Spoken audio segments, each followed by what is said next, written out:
You are listening to the Taps and Teas Show, weekly conversations for people passionate about marketing, golf, and craft beer. Marty is the co-founder of Bad Rhino, an award-winning digital marketing agency helping golf and craft beer brands get real results in social media marketing.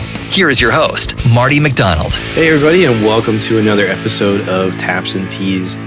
Well, we've come to a point in thinking with our agency, and we started this very early on. We wanted to craft experiences.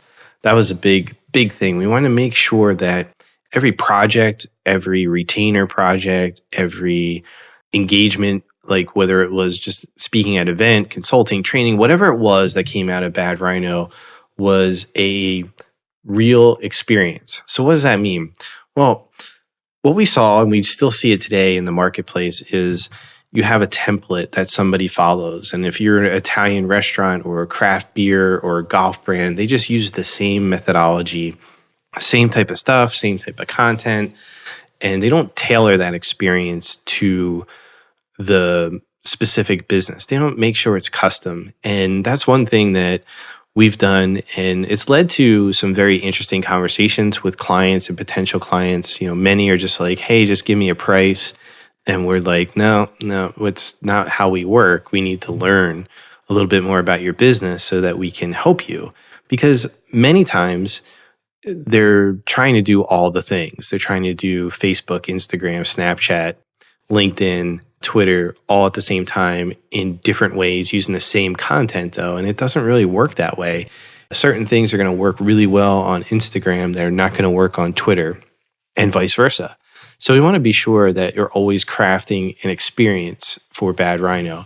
And you'll see, like, if you ever got a proposal from us, like right in our proposal, it'll say, we don't believe cookie cutter process. Cookie cutters belong in the kitchen. And it's a line we just threw in there, but it's true.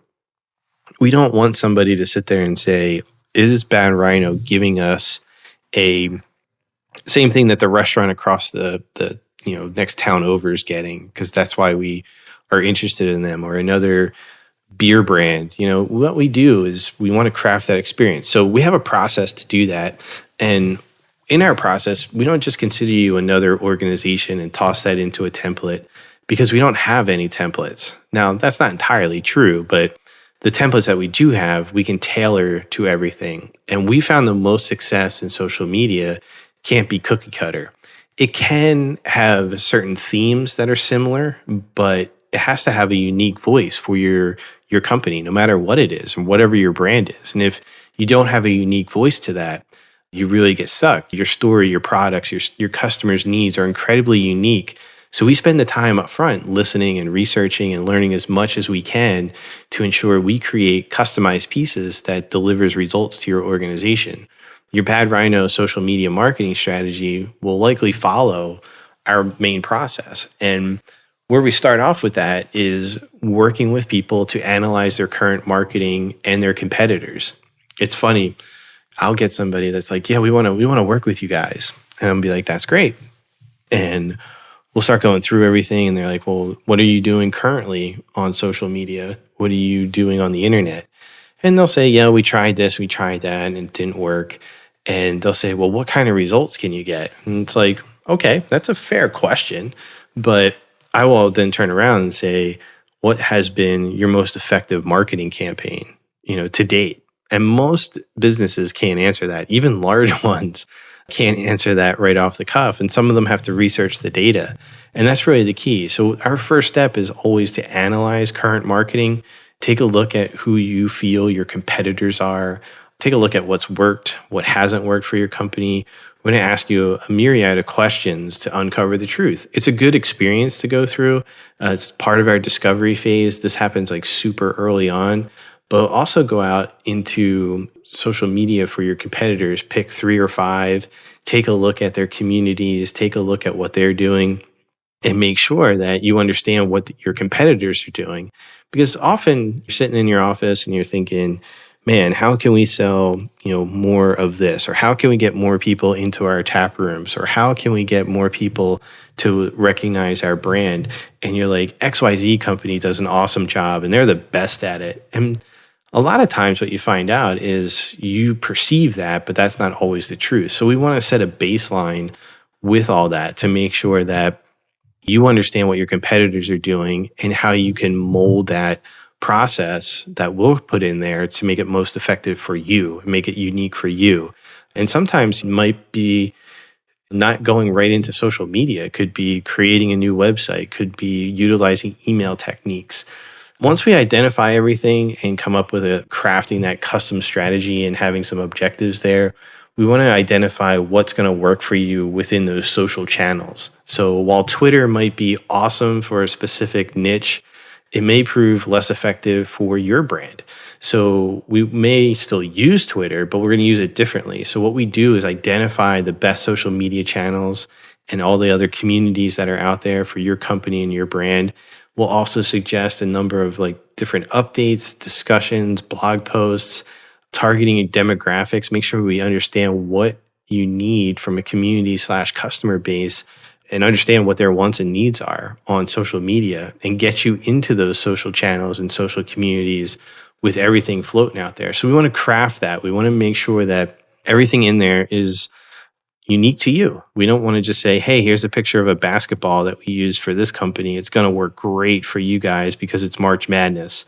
Well, maybe nobody in your customer base is a huge basketball fan. We need to know some of that. You tear into some of the data and you can see some of these things. Now, that doesn't mean that you're not going to test the March Madness post. It just means that we need to be on the same page to know which way we're going so that we can talk about the results or lack thereof that you've had in the past and make sure that we're putting you in the right position to succeed. And there's going to be some testing and there's going to be some changes as we go, but that's the nature of it. We want to craft an experience so that you can learn from it, but also get really great results from it. Hey, if you're enjoying what you're hearing on the show and want more, head on over to tapsandtees.info and get our free report with game-changing tips and strategies straight to your inbox. Just enter your info and stop being stuck with no marketing plan. So once we dive into all the content creation and approval and making sure that your company's on the same page with the account managers here and we have a strategy in place, the content becomes king. I always say content is queen and king is traffic. Now, someone will be like, oh, you have to be sexist on your podcast. That's not really the case. It's just to illustrate it, because you always hear content is king, content is king. Well, the real powerful thing is traffic. So wherever you think, you can put traffic in the most powerful position there, because if nobody sees your content, then guess what? You can have the most beautiful piece of content and the best videos and the best blog posts and the best online content with no traffic. You're dead in the water. So we want to make sure that we identify the right things that you're going to jump into in your content. And we come up with a list of content categories for each social channel. We understand that your brand and your story really needs to be shared in different ways for your target audience to receive that message. What we'll do is come up with we have expert content creators. So whether they're writing a blog post or they're starting out a video project for you, we want to make sure that you understand what's going to need to be promoted to get your brand to hit that target audience you really want to hit and ultimately get a result. And some of those results are going to be a little bit different at first, and we'll get to that later on. But we want to really craft that so that your audience is engaged and encouraged, response from that target market. And we also want to make sure we nail down the style and voice that you want your organization to have when we're talking to customers online, whether it's on Twitter, on Instagram. Some people like a snarky, kind of in-your-face type approach. Some are going to want to be, a little bit more vanilla because they know that's going to work for their target audience. And we're going to help you define that. We're going to help you do that.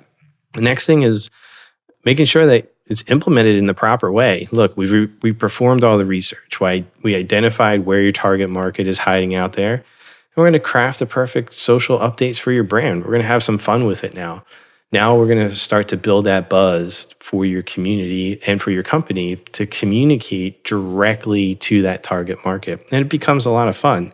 I'm going to pause right there when you get to implementation, because that's really those first 4 parts of crafting that experience. When we bring a client on, we want to make sure it's a right fit for both of us. We don't want to sit there and say, hey, you're the wrong golf course for us. well, I don't see that happening, or the wrong beer brand. I'll say if you have shitty beer, I don't want to represent you. Or if you treat your customers like crap already, we're not going to be able to help you to a certain degree. Hopefully, if it's reputation repair, we can help you there, but everybody's got to be committed to do that. So it does go both ways there. But at the same time, we want to make sure it's a good match, that you understand where we're coming from and where Marty and Rich and other people on the team are coming from. But at the same time, we want to make sure it's unique. I meet with people all the time, and at the time that they start talking about Bad Rhino, one of the questions they'll ask is, why do you keep the name Bad Rhino? I'm like, well, after 7 years going on 8 now, you don't want to change it. But also, I like having Bad Rhino because you have to be a little committed. Plus, you also are like, Bad Rhino. That's a little interesting. Like, it's not something that's just D&M something or other, or you have Rich and Marty's marketing emporium type stuff, and it's boring. It's Bad Rhino. It's just something that's simple, but it evokes a response. And if you're going to use a Bad Rhino, then what is that? And we want that experience to follow. We work with our clients to make sure that they understand through analytics what's going on. There's constant updates where we're monitoring things for them, but at the same time, we want that experience to be unique. A lot of times when we get clients that are in beer and golf, we get, we hired an agency. And that's like their opening statement, and I could just tell by the tone. It's like, oh man, this is going to be an interesting conversation. But it happens, and they always say, we wish we would have, and there's 2 or 3 things that they say. So the first one is, we wish we would have just talked to them a little bit more about what they were going to do, because we didn't understand it. We needed to be educated on the whole online marketing piece, whether it was social or otherwise. The second thing they say is they always felt like we're in the dark with content. They would just post something and we didn't get to approve it. That's something that we've never done from the beginning. We see it more as a collaborative relationship with all our clients, but especially in beer and golf, because there's a feel to it. Your clientele might be a little bit different if you're in, I'm just going to use these as an example, if you're in a retirement community in Florida versus being in Beverly Hills, speaking to golf brand. Could be different in a beer market if you are craft beer market, if you're in the inner city, say you're in like Brooklyn versus in the middle of nowhere in central PA. Your beer might be great on both ends, but it could be slightly different clientele. I could pretty much guarantee that. But as you're going through and you're developing that, you want to make sure that you understand who it is and you're engaging your clients to do that. And then that's like what Bad Rhino, what I mean by crafting that experience. We want to make sure that you're involved, especially at the beginning. Once we're hitting those results and we're fly, it becomes a little less, but we also want to craft experiences in the other ways, adopting rhinos and having a little fun with the name, putting things out there, whether it's gifts during the holidays or other things, to just get talking points and making sure that we're having an experience, not just being a transactional agency. And that's been a lot of fun, being a boutique agency and being able to work with brands that we're passionate about and having a lot of fun. Even the ones that aren't so fun, where you're dealing with things that aren't golf and beer or aren't something that's relatively fun, like commercial real estate. It's fun to a degree, but you also have to come up with some unique things to make that flow and make that fly. And I think I know we've been able to do that. And it's just coming down to that custom experience. So that's it for today. It's a little bit about us, a little bit about our philosophy at Bad Rhino and who we are in crafting those experiences. We're going to talk about a few new things in the next episodes, talking about, well, maybe you shouldn't be online and maybe you shouldn't modernize some of your stuff. So looking forward to that, but I'd like to keep these short so we don't bore you, but I want to keep them in there because everybody's time is valuable. So have a great day. This is thepodcastfactory.com.